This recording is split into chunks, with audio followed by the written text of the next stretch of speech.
대한민국 국민 모두가 승리하는 그날까지.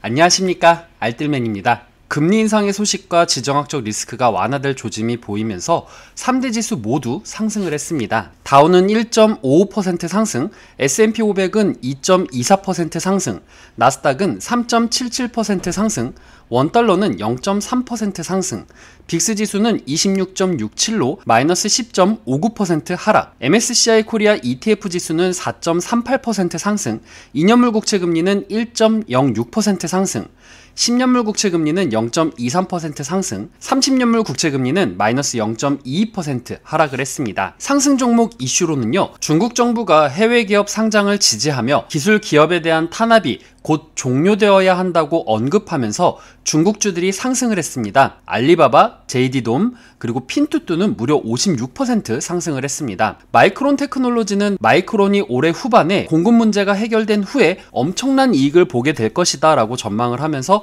9% 상승을 했고요. 스타벅스는 케빈 존슨 CEO가 5년간 근무한 후에 은퇴를 발표하고 하워드 슐츠가 임시 CEO로 돌아올 것이라고 발표를 했는데, JP모건 분석가들도 스타벅스를 비중 확대 등급으로 상향 조정을 했으며, 최근 중국 규제에 불구하고 주가가 22% 상승을 할 수 있다라고 언급을 하면서 7.9% 상승을 했습니다. 엔비디아는 웰스파고의 분석가들이 시그니처 선택 종목으로 추가를 했으며, 최근 주가 하락으로 매력적인 위험 보상 프로필이 만들어졌다라고 언급을 했습니다. 또한 엔비디아에 다가오는 투자자의 날에 낙관적인 발표를 기대하고 있다라고 하면서 6.6% 상승을 했습니다. 또 나이키는 화요일 공급망 문제로 인해서 나이키 매수 기회가 생겼다라고 언급을 하면서 4.9% 상승을 했습니다. 코로나 팬데믹 이후에 0%에 가깝던 금리는 오늘 기점으로 25bp 인상이 되었습니다. 파월 의장은 올해 6번의 회의에서 각각 25bp 인상을 예상하며 연말까지 1.9% 금리를 올릴 수 있다라고 말을 했습니다. 이는 작년 12월 전망치보다 높은 수치이면서 위원회는 23년 3번의 추가 인상을 예상하고 다음에는 인상하지 않을 것으로 예상을 했습니다. 또 파월 의장이 기자회견에서 대차대 대표 축소가 5월부터 시작될 수 있다라고 암시했으며, 이 과정은 올해 또 다른 금리 인상과 맞먹는다라고 말을 했습니다. 올해 금리 인상이 약 175bp 인상될 것이라는 지표는 매우 근접했습니다. 개별 회원의 예측에 대한 점도표는 8명의 회원이 7번의 인상보다 더 많은 인상을 예상하는 것으로 나타났고, 10명은 2022년에 총 7번의 인상이 충분할 것으로 예상했습니다. 파월 의장은 또 인플레이션과 기대 인플레이션에 대한 추가 상승 압력의 위험에 주의를 기울이고 있다라고 말을 했고, 위원회는 물가 안정을 회복하기 위해서 필요한 조치를 취하기로 결정했습니다. 미국 경제는 매우 강력하고 긴축 통화 정책을 처리할 수 있는 좋은 위치에 있습니다 라고 말을 하면서 미국 경제가 아직 탄탄하다라는 것을 계속 강조하면서 시장에 안도감을 주었습니다. 시장이 중반으로 가며 금리 인상 발표 후에 하락을 보였지만 장기적으로 인플레이션을 낮춰 경제에 도움이 될 것이라는 믿음에 공격적인 투자를 하면서 마지막 상승으로 이끌었습니다. 마이크 로엔가트 이트레이드 투자 전략 상무이사는 시장이 오늘 뉴스를 순조롭게 받아들이는 것 같다라고 이야기를 했습니다. 그리고 긴축 통화가 연준이 경제가 견고한 기반 위에 있다고 믿는다는 것을 의미한다라는 것을 잊지 말아야 합니다. 이는 결국 좋은 일입니다 라고 이야기를 했습니다.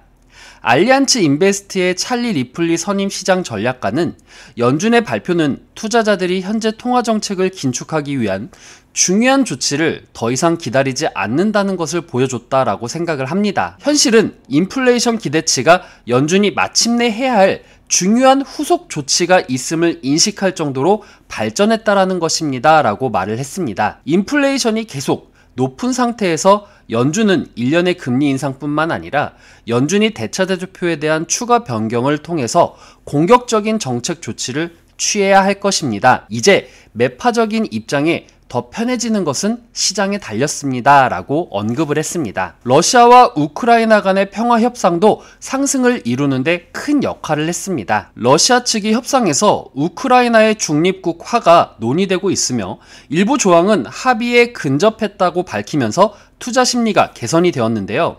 세르게이 라브로브 러시아 외무장관은 중립국 지위가 안전보장 조치와 함께 지금 진지하게 논의되고 있다라고 하면서 합의에 근접한 매우 구체적인 문구들도 있다라고 설명을 했습니다. 양측 협상 대표단이 15개 항목으로 구성된 평화안을 준비 중이라는 소식도 나왔는데요. 평화안에는 우크라이나 군의 감축과 러시아군의 철수 등을 주요 내용으로 삼고 있는 것으로 알려졌습니다. 이날 발표된 미국 소매 판매는 다소 실망스러운 수치가 나왔는데요. 2월 소매 판매가 6,581억 달러, 전년도와 전월보다는 증가를 했지만 예상치를 하회했고 1월 수정치 4.9% 증가보다도 낮은 수치입니다. 소매 판매가 부진한 이유는 인플레이션이 크게 오른 영향으로 분석이 되고 있습니다. 시카고 상품거래소 CME 패드워치에 따르면 연방기금 금리 선물 시장에 반영된 올해 5월 연준이 금리를 25bp 인상할 가능성을 67.1%로 내다봤고 50bp 금리 인상 가능성은 32.9%로 내다봤습니다. 4월물 서부 텍사스산 원유 WTI 가격은 전장보다 1.4달러 하락한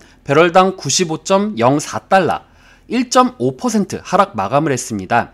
지난달 11일로 끝난 한 주간 원유 재고는 4억 1,590만 7천 배럴로 전주 대비해서 증가를 했고 예상치 180만 배럴 감소보다도 증가된 수치입니다. 원유 재고는 2주 연속 감소 후 증가세로 돌아섰으며 공급 우려를 다소 완화시켰습니다. K플러의 매트 스미스 선임 원유 애널리스트는 휘발유 수요가 계속 원유 수요를 받쳐주고 있으며 수요 파괴의 조짐은 거의 보이지 않는다라고 말을 했습니다. 다만 정제유 수요가 타격을 받으면서 재고가 약간 증가했다라고 설명을 했습니다. 하지만 일각에서는 최근 유가 하락세가 과도하다라는 지적도 있습니다. 코메르츠 방크의 카르텐 프리치 원자재 담당 애널리스트는 지난주 브렌트 유가가 140달러까지 폭등한 것이 과도했다라고 하면은 지금의 하락세도 과도하다라고 지적을 했습니다. 우크라이나와 러시아의 평화적 해결이 여전히 요원하며 서방 제재가 전쟁 이후에도 한동안 유지될 가능성이 있기 때문에 많은 소비자가 러시아산 원유를 사는 것이 어려워질 것이다 라고 이야기를 했습니다. 지금 현 시장 코스피는 1.79% 상승을 하고 있고요.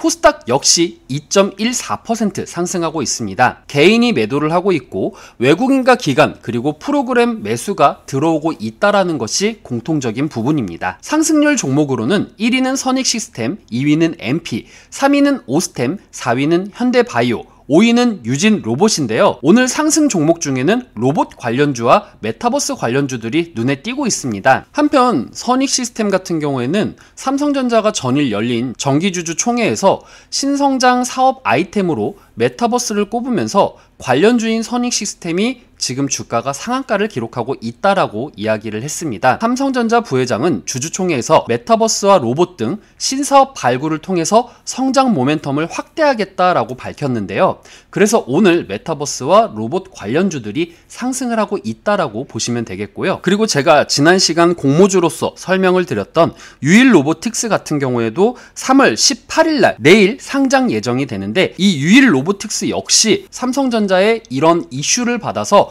상승할 가능성이 굉장히 크다라고 예상이 됩니다. 따상 가자. 자, 그리고 외국인들은요, LG이노텍, 대한항공, SK하이닉스, 시젠, 현대차 순으로 매수를 하고 있고요. 삼성전자, LG에너지솔루션, LG화학, 네이버, 삼성 SDI 순으로 매도를 하고 있었습니다. 기관은 삼성전자, LG에너지솔루션, LG화학, LG이노텍, 네이버 순으로 매수를 하고 있었고요. 고려아연, DLENC, 엔캠, 하나에어로스페이스, 현대중공업 순으로 매도를 하고 있었습니다. 국내 증시는 FOMC 회의에서 예상치 내에 25bp 금리 인상과 이번을 합쳐서 총 7번의 금리를 인상할 것으로 밝히면서 불확실성을 해소하는 모습을 보여주었습니다. 올해 7번의 금리 인상에 대한 부분은 예상치 안에 있었던 내용이기 때문에 시장에 충격을 주지는 않았습니다. 하지만 우려되는 부분은 파월 의장이 인플레이션을 염두하고 5월 대차대조표 축소에 대한 이야기가 나올 수 있다라는 점과 그리고 GDP 성장률의 둔화가 있고 그리고 인플레이션 전망치가 높아져서 이로 인해 기준금리 인상폭도 대폭 상향시킨 상황이라서 5월에서 6월 대차대조표 축소에 대한 언급은 나올 것이라고 생각이 됩니다. 그리고 이런 공격적인 이야기를 하는 의원들은 오늘 3월에 50bp 금리 인상을 했어야 됐다라고 주장하는 블러드 총재와 같은 매파적인 의원들 위주일 것이라고 생각을 합니다. 또 파월 역시 상황에 따라서 QT 축소를 할 수 있는 뉘앙스를 풍겼기 때문에 충분히 가능하다라고 생각을 한다라고 하면은 5월까지는 대외 변수로 오르락 내리락은 하겠지만 다음 FOMC 회의까지 이러한 불확실성을 안고 가야 되는 입장입니다. 따라서 내가 중장기적으로 본다라고 하면은 5월에서 6월까지 목표를 잡고 가시는 것도 좋은 전략이다라고 이야기를 드리고 싶네요. 종목에 대해서는 알뜰맨의 기업 분석 코너를 통해서 종목에 대한 이야기도 언급을 해드리겠습니다. 언제나 여러분들의 성투를 기원하고요. 오늘 내용 괜찮았다 생각되시는 분들은 하단의 구독과 좋아요, 알람 설정을 눌러주시면 제가 영상을 만드는데 큰 힘이 될 것 같습니다. 오늘도 시청해주셔서 감사합니다.